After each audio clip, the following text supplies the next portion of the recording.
जिस बेइज्जती से बचने के लिए वह हाथ जोड़कर लोगों से जाने की गुहार लगा रही थी, उसी वक्त कहानी में एक ऐसा राज खुलने वाला है जो सबके होश उड़ा देगा। आखिर किसने सुनील को जूतों की माला पहनाकर उसकी बेइज्जती की? और सबसे बड़ा सवाल, पेन ड्राइव पुलिस तक आखिर पहुंची कैसे? अब एक तरफ उसकी इज्जत सरेआम मिट्टी में मिल चुकी है, तो दूसरी तरफ वह ठान चुकी है कि वह हर हाल में ये साबित करके रहेगी कि उसने पेन ड्राइव पुलिस को नहीं दी थी।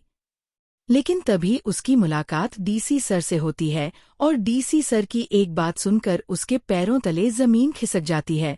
आखिर डीसी सर को कैसे पता था कि वह वहां आने वाली है? क्या कोई उसका पीछा कर रहा है, या फिर इस पूरे खेल के पीछे कोई ऐसा शख्स है जो अब तक पर्दे के पीछे रहकर सबको अपने इशारों पर नचा रहा था? सेक्शन 1। अब कहानी में ऐसा मोड़ आने वाला है जिसकी किसी ने कल्पना भी नहीं की होगी। सुनील और उसके परिवार की सरेआम बेइज्जती के बाद माहौल पूरी तरह बदल चुका है।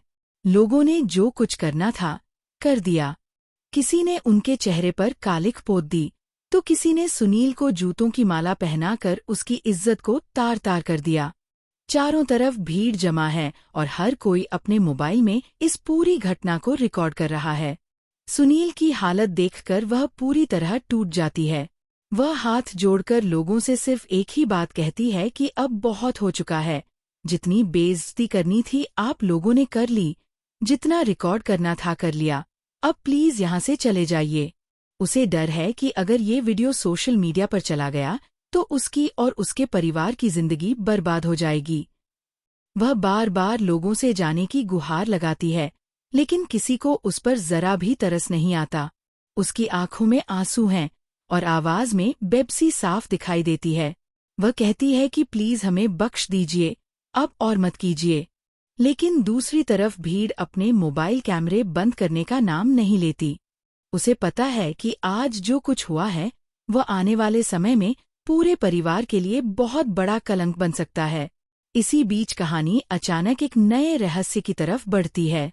वह मन ही मन फैसला कर लेती है कि चाहे कुछ भी हो जाए, वह ये साबित करके रहेगी कि उसने पेन ड्राइव पुलिस को नहीं दी थी। क्योंकि जिस पेन ड्राइव को लेकर इतना बड़ा बवाल खड़ा हुआ है, उसके पीछे असली सच्चाई अब तक सामने नहीं आई है। तभी उसकी नज़र करिया पर पड़ती है और उसे शक होने लगता है कि शायद करिया इस पूरे मामले के बारे में कुछ जानता है।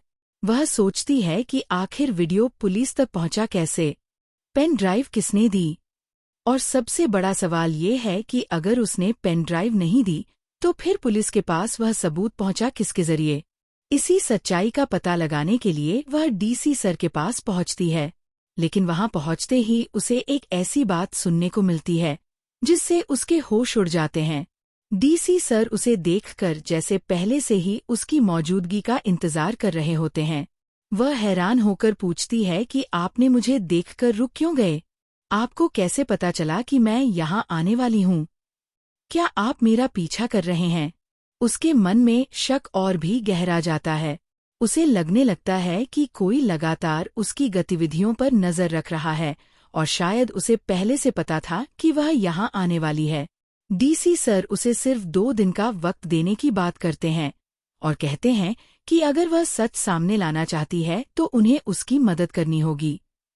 लेकिन वह तुरंत सवाल करती है कि आप मेरी मदद कैसे करेंगे? क्या आपको पता है कि वीडियो किसने लिया था?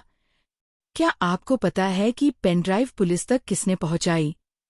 डीसी सर का जवाब इस पूरे रहस्य की सबसे बड़ी कड़ी साबित हो सकता है, क्योंकि अगर उन्हें वीडियो बनाने वाले शख्स के बारे में जानकारी है तो अब असली गुनहगार तक पहुंचना मुश्किल नहीं होगा।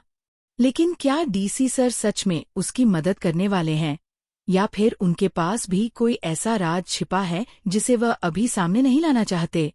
आने वाले पल में यही फैसला करेगा कि सुनील की बेइज्जती का बदला कौन लेगा और पेनड्राइव की असली सच्चाई आखिर कब सबके सामने आएगी।